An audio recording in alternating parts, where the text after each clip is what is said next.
You ready? It's all you, Zubin. Say hello. Let's do it. Hello, everyone. Welcome to episode 25 of Coffee and Commerce with Gary Vaynerchuk, myself, and today we're joined by Warren Kornblum, the CEO of Shadow Branding Group. Thanks for joining us, Warren. Hey, it's a pleasure to be here. I don't know why it took you 25 episodes to get to me. Warren, why don't you create some context for everybody who's tuning in? Give them a little 2-3 minute, 1.5 minutes of who you are. Sure. Started out as an advertising guy, originally from Canada. Built my agency up over a decade or so. From Toronto, we expanded to Toronto and London, and then eventually to South Florida, and then sold to a company that was then called Bozell Jacobs, Kenyon and Eckert, which is now part of the Interpublic Group. Worked there for a 3-year earnout and hated the job I had because I went from being the guy who was in the meetings to the guy who was doing accounting and all that kind of stuff, and trapped in a corner office, and then was recruited when I left after my earnout. I was recruited by the then Fortune 100 Toys R Us when it was a public company. And I was at Toys R Us for the last 5 years, from when it was publicly held until it went to private equity. Left when that transaction took place.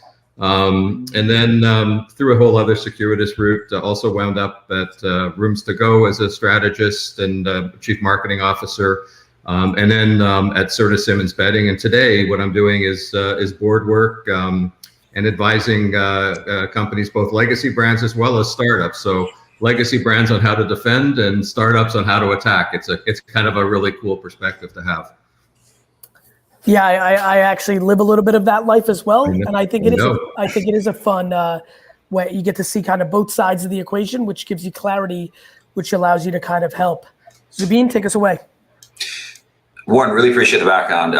So there's a lot for us to discuss. We had to wait 25 episodes to get you on, so we want to cram everything as quickly as we can. Let's talk about Toys R Us. Talk about your time at Toys R Us. And with the theme, like we're talking about today, and in some of the speaking work that you're doing, your overarching theme is you're never too big to fail or too small to disrupt. And the juxtaposition of those things, I think, is brilliant. I'd like that to be kind of the theme behind most of our discussion today, as I'm sure it will be. But if you could just talk to us about one side of that, Toys R Us, not necessarily where it went wrong, but what you saw, what you observed, where it could have gone in a different direction, and what you feel about your time at Toys R Us. And Warren, one thing that I want you to touch on, because I know this is a short kind of like blast of time with you. For the people, there's a lot of entrepreneurs. I'm reading the comments. Hello, everybody on all the social platforms that are watching. Explain this notion of being, you having your own business and then being part of something like Toys R Us.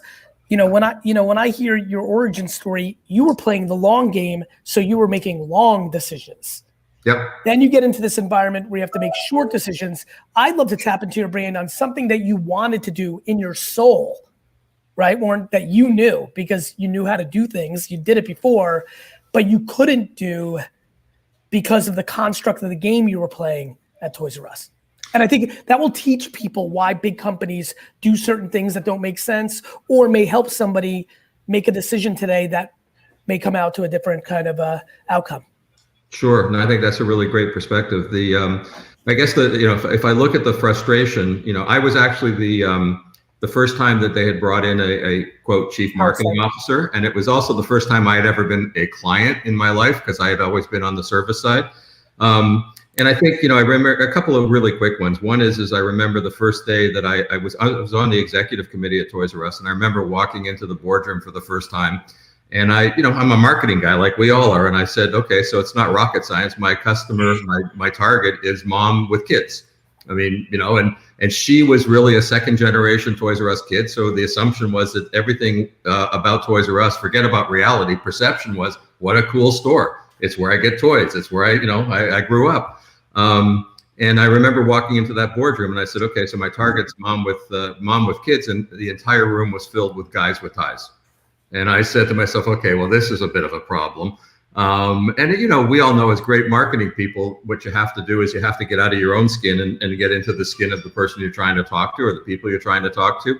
I think that the biggest frustration I had, Gary, was that Toys R Us became all about logistics and cost reductions. And, you know, I mean, when you talk about the magic of being a toy store and taking advantage of all the things wonderful about childhood and parents who want to get the perfect gift. I mean, everybody at Christmas time or a birthday wants to be the one who gives that kid the coolest gift, the one that they just bought.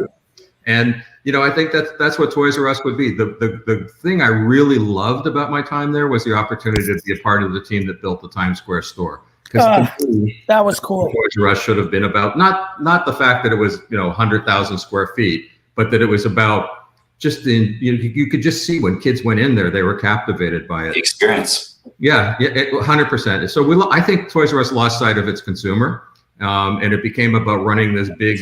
It was a P&L. It was a P&L game. I think that's right. Big 100%. Shout out, real quick. Big shout out to Jennifer Burgess, who worked at Toys R Us in 1989. Danielle Pollock not getting answers. She's bouncing out. I'm sorry, we're not doing Q&A. I apologize, but we're going to continue to jam with Warren. Zubin?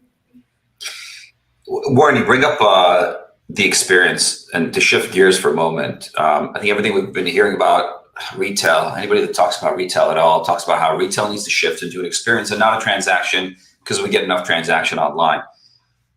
That Times Square store and certain stores around the world, the M&M store in Leicester Square, this, that, the other, right there, experiences. You did it then. There are a lot of, to Gary's point, there are a lot of folks that are following us that are entrepreneurs or in D2C, and they want to aspire to do something in retail. What are your thoughts around that experience in retail? And what does the future experience of retail in your mind look like? Well, I think the first thing is, and it's been mentioned, I think Gary said it a couple of times, it's not about the transaction. The transaction is something that happens if you do it right at the end of the day. But I think that really, to me, a successful entrepreneur out there, be it D2C or be it in physical space, or be it what I think is going to be the evolution is in both, is going to be able to really create the environment that their consumer that they've targeted their entire business for is going to say, wow, I really gave, the biggest gift any of us can give as consumers is time. Time is precious. 100%. Time is something that we value. And from the time I walk into that store, my time has to be honored. I'm a big believer in something I call share of heart. You know, we all talk about it's important for people to think of us first, to give us money and all that. But you know what? When you get them to actually like you, then you win. Warren, do you think that during your era there, do you think that you and the rest of leadership underestimated the internet from getting them to care and doing brand building down there, and thought of it more in a transactional manner, if at all? And I think it's important. I think I like talking about when I passed on Uber twice or many other things. I think you build so much on kind of like, I think you could teach a lot of people and they're loving you in the comments. So I like the way you're communicating.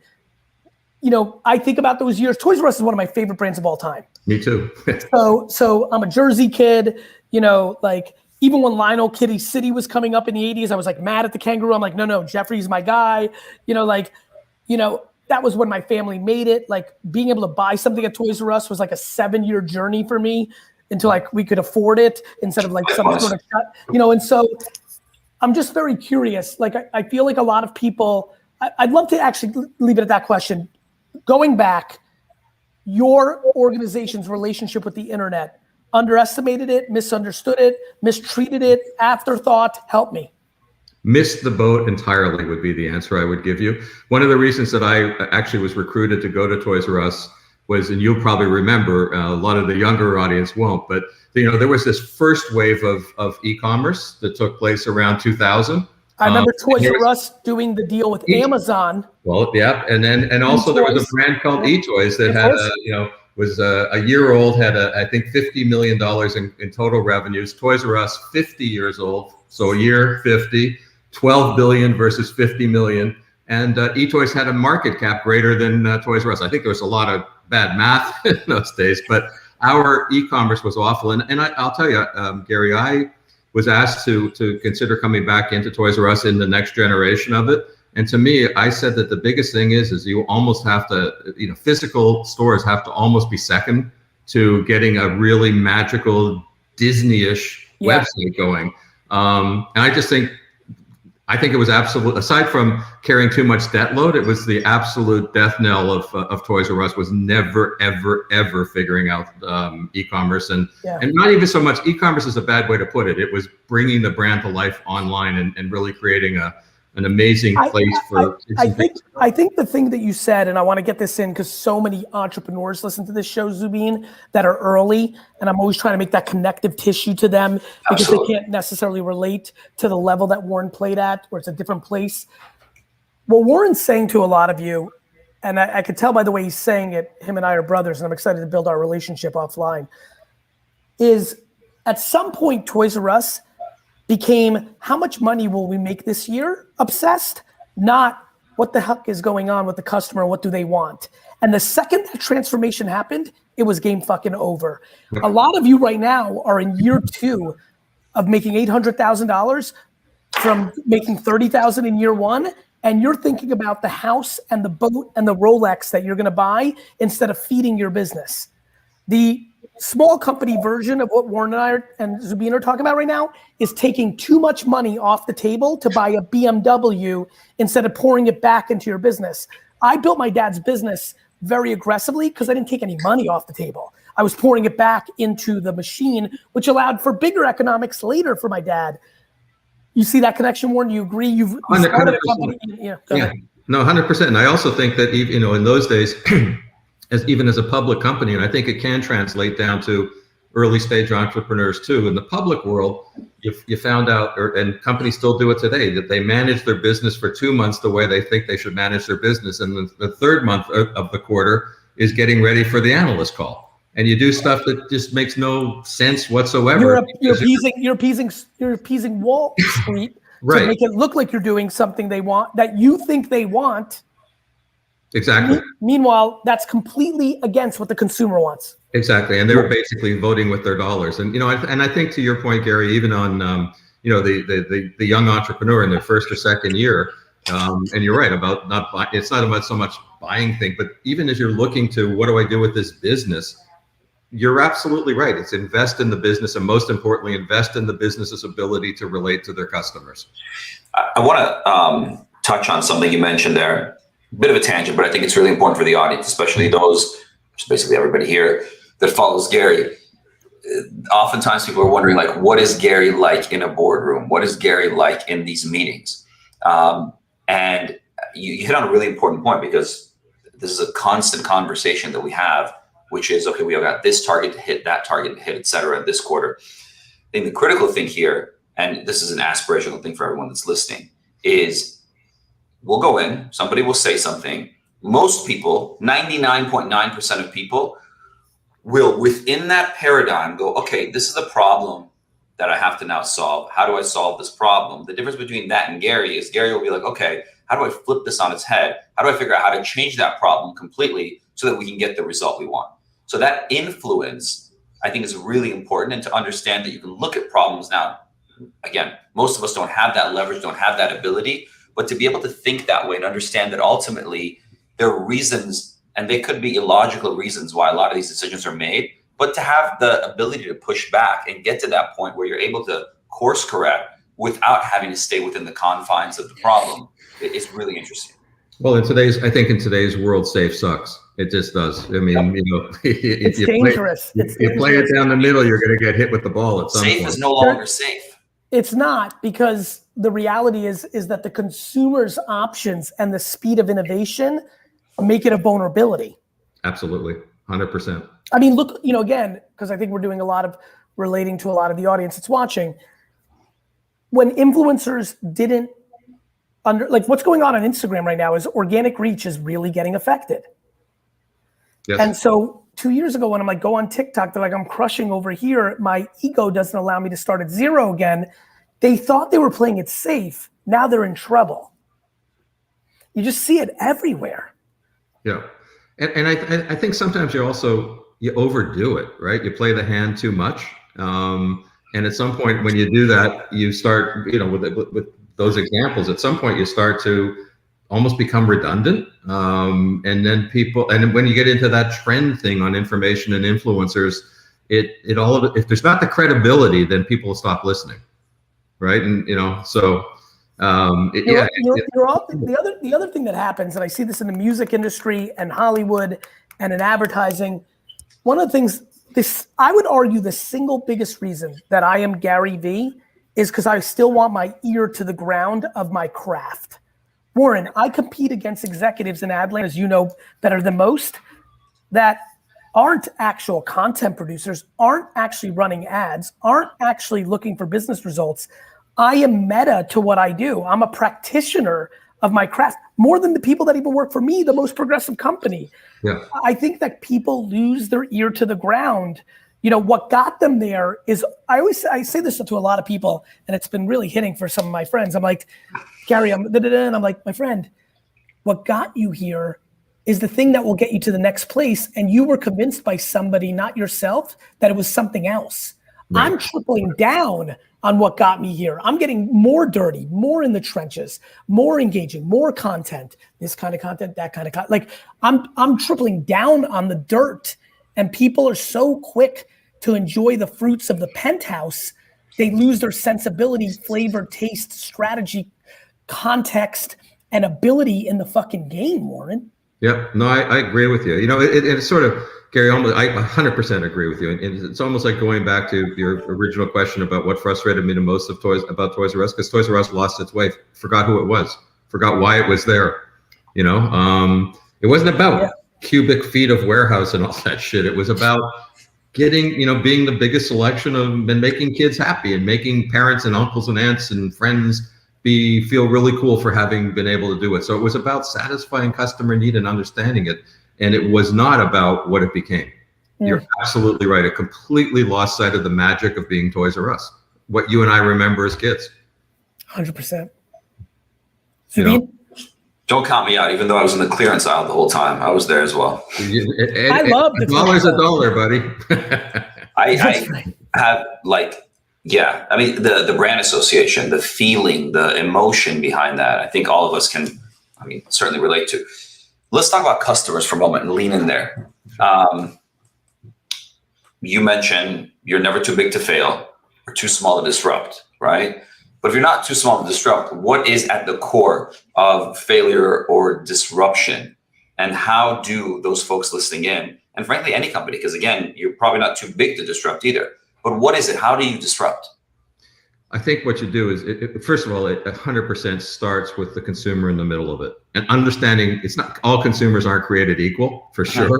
So based on what it is that you do and who it is that's going to buy what you do or be loyal to you in what you do, having a really acute understanding of them and getting, as I said earlier, getting out of your own skin and getting into their skin. The assumption is that, it's funny, as you know, later in my career, I spent a lot of time in the mattress business. And, the never too big to fail is also a great example there. Here you got all these legacy brands, some of which I was helping, and Serta and Simmons, and, you got a lot of other ones. And 8 years-ish ago, there's a bunch of people who take credit for being first. Casper obviously was raised the most money for sure and spent the most money on advertising, but Casper, Purple, Tuft and Needle, Lisa, they all came out around the same time. What was their key to disrupting? Their key to disrupting was, one, they realized that people just didn't like shopping for mattresses. They didn't like shopping for mattresses. I would literally rather Zubin punch me in the neck with a hot iron than go buy a mattress. It wasn't enough to just punch you; it had to be a hot iron as well. Hot iron. Well, and what didn't you like? You didn't like the fact that you felt like you were going into almost like they used to use the used car analogy. I like my time, Warren. Right. Like, what the fuck am I doing? Like, jump on this thing and they all feel fucking fine. Yeah, well, but then there's the other side of it, which is that the brilliance of these guys was they realized the shopping experience sucked, so let's eliminate the shopping experience. They realized time is a value, so let's try and make it as simple as we can. They realized that people had no idea about what the value prop in mattresses was.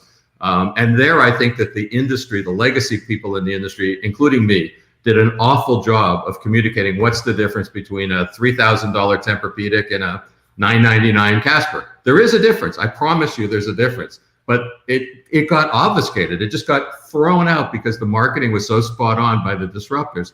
So Zabin, to answer your question, I think it's a real keen focus on the people you're trying to do and give them a solution that's respectful of them, not that you're trying to shove at them, but that they sit there and go, you know what? Great, I can get it tomorrow. If I don't like it, I can send it back and I don't have to spend a lot of money on it. And I'm not going to have some salesperson tackling me in the store, not letting me out the door until I buy something. Two thoughts. One, absolutely, as it relates to the consumer, and it might just be one thought, by the way, as I'm thinking through it. But one thought that's so good that it feels one like thought two. that's so As long as good. he doesn't throw the hot iron at me, I'm fine. So, There's two thoughts that's one that's so good it won't even come out. Here's the question. Going all the way back to what we mentioned about Toys R Us, because I think that's critical. You've got a bunch of men in a room making decisions for their customer that are moms buying for their kids, right? Then, on the other hand, you have Gary Vee, who is chairman and CEO of VaynerX, and you go to any other ad agency, you look at their chairman and CEO, they're not involved, A, and B, they're not setting trends, they're just trying to follow and be an influencer, right? He's setting culture. So the question really is both for you, Warren, and for you, Gary. In your case, Warren, when you look at that boardroom, how do you create more diversity in the boardroom to better reflect the customers? And then, Gary, how are you not only looking at, like, being able to comment on the direction the world is going in, but actually deliberately setting culture? You're creating culture. Zubin, I'll jump in first. I apologize, Warren. I really don't think I set culture. I swear to God, I was listening. I couldn't wait to jump in. I don't think so. If you really like, here's a good one. Whatever, I'm going to ask you right now, so I'll give you a second to give a good answer. What I set, and then I'll give you the answer of why that's not true. So go ahead. What culture have I set? You've set the culture that's making entrepreneurship exciting, something to aspire to, something that is as aspirational as becoming a basketball player. Let's talk about it. Okay. So there, Kevin Rose, the MySpace guys, Tom, Sarah Blakely, there was people doing entrepreneurship on top of Web 2.0. And so what I was seeing was, the internet's about to mature, so I can put out content around my entrepreneurship. But the bubble was already happening, right? Entrepreneurship was booming, in that early, from 95 to 2005, the internet created a macro structure where entrepreneurship became practical in a way that it wasn't for Warren and I prior to that. I might have been funny in that I had a personality that was so comfortable in one's skin that I was one of the people amongst others that, captured people's attention in the communication of it. But to me, I think it's because I rode what was happening early. And had I not existed, because this is how I think about setting culture, if I didn't exist, would it exist? And I don't think I've ever done anything that wouldn't exist if I hadn't been there. I think I incorporate into culture and consumer behavior at a speed and an observation that is stronger than most on earth. But I don't think I set it because I don't think I do anything that creates something that wouldn't have been there without me. I think the 70-year-old man in the comments, the 12-year-old girl, the 18-year-old college student, the 34-year-old single mom, the 45-year-old pastor would beg to disagree with you. Well, I'm going to read comments while Warren jumps in. I think the first thing is I think culture is such a tough concept. Not because it's not something I don't believe in, but when you ask people what culture means, even just listening to the conversation, it means a lot of different things to a lot of different people. And I think from my perspective, when you ask about that boardroom and what could have been done differently, first of all, you mentioned the word diversity, 1000%. But I think it's also, I've always said to myself, when I had my own agencies, it was like, I want to fill the room with really smart people. And I kind of hope I'm not the smartest one in the room. Hopefully I'm the one who can, when the right idea happens, I can just jump on it but it doesn't have to come from me. And I think when you talk about, so what is that? That's a culture of creativity and empowerment and stuff like that, right? I think there's cultures that are, we're going to be passionate about our customers. That's a culture, so I think culture, that's why culture I don't think it's a universal concept that always means the same thing.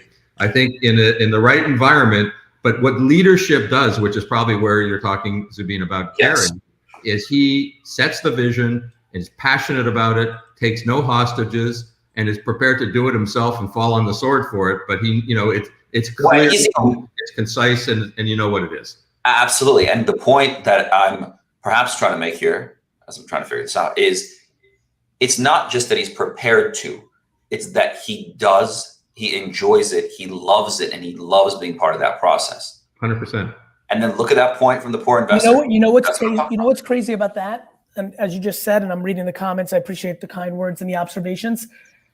It's crazy what you just said. Do you know what I said in my head as you delivered that sentence? Humility. The amount of people that look at me and don't see humility is almost everybody, except I see Henry. I think it's getting a little more obvious. I think my wordsmithing has changed. But I've always known that humility was my superpower. I'm an aggressive communicator. I have conviction. Conviction's incredibly easy to balance with humility. It's just unique. It's just unique. And then you add a little Jersey Street and a little immigrant underdog, and you get a formula. But I think humility is incredibly underrated. Warren, I noticed you reacted to that when I dropped that. 100%. I think you're absolutely right. I think that what humility does is I think humility entices people to listen to you, right? Versus the other way when people just start to turn that off. And I think humility also allows you to listen to other people. It allows you to not think you have all the answers. And I think that it's an absolutely vital piece of any successful entrepreneur you can be aggressive and you can be fairly confident in your opinions, but if you don't have the humility to realize that it's not only about you, I think at some point you hit the wall. 100%. You're dead. If you're a leader that doesn't understand that you work for them, not the reverse. I mean, Zubin has been very kind on this episode. Thank you, Zubin. But in private meetings with me, it's been one of my most delicious relationships in the last 2 years, based on something very interesting, which was he had his own company. I bought his company, and he had a lot of reservations and concerns that it would be good. And for me to exceed his greatest optimism is why he communicates to me the way he does behind closed doors. And it means the world to me. It's fucking flattering. 100%. But that's because I think I work for him, Warren. I bought his company, I gave him money, and I feel like I work for him. Well, in some respects you do. And if we don't feel that way, then, you lose sight of what you're doing. If you didn't feel that way, people always say to me, so what's your biggest fear? And I always say my biggest fear is fear of failure. And it's not because I'm afraid of failing. It's afraid of letting people down. It's afraid of not having my game on. It's afraid of, when someone calls me into a room to advise, be it a startup or a big company, it's not feeling like I accomplished something on their behalf or gave them, it sounds trite, but gave them added value that when I leave the room, it was a better meeting than when I walked in. That's to me, that I put it as fear of failure. Maybe it's not fear of failure, but it's no, it is. That's how you define failure. And I think that for those of you that are listening, like, oh, I'm in a job or I'm doing this is the right place for me, whatnot. I can tell you it's definitely not the right place for you if you are not rooting for your partner, your coworker, your boss to be successful. Nothing like a great team. Nothing like a great Nothing, team. And really nothing caring like passionately about their success. Even in like pickup basketball. Yeah. Like, Warren, you just said nothing like a great team. I literally thought about a single pickup game in 1998, as you just said that. Like, there's like random peeps, and you just gel, and there's just nothing. Like, I always go to that place. I occasionally go to the place of this single pickup game where the five of us should have never run that playground that day. We shouldn't have won a single game, let alone six. And that's why I've always believed in team. I'm like, these are five. I think maybe two of my friends were there, and it was two. But punchline, 5 players that had never played together. Most connections didn't even really know each other. And sometimes it just happens, and it makes me believe in team the most. 100%. And I'll bet you, Gary, if you ran into and you remembered any of the other 3, the non-2 friends, you'd probably have a connection as lasted 2 decades, right? Yeah, we were there. We did that. That was cool. Yeah. I right now want to give a huge shout out to Keyshawn and Kenny. I don't recall their last names, but in 3rd grade, we had a baseball team, and we were kind of the diamond, the 3. Yeah. And like, I feel feelings towards them right now, Warren, that you can't imagine. Yeah. Yeah. 3rd grade baseball. Share a heart. I'm telling you, they got a piece of you. 100%. Yeah. Share of heart. Love it. This is fun. Take us away, Zubin. I got to run and do some family stuff. Warren, it's such a pleasure. Let's get connected. Zubin, maybe connect us on email. I'd love to share a meal at some point or a drink virtually or something, Warren. I really appreciate your time. Me too. Thank you. Keep up the good work. You're, I'm a fan too, so it's great for me to be here and get to meet you guys, both of you. Thank you. Thank you. All right, Zubin. Warren, thank you so much for joining us. Audience, thank you for the comments. Thank you for engaging with us today. I hope you got a lot out of today. It was a milestone episode for us, episode 25. Looking forward to seeing you all back in a couple of weeks. Warren, thanks again. Thanks for making the time, and we'll definitely have you back on. All right. Be my pleasure. Thank you. Thanks, everybody.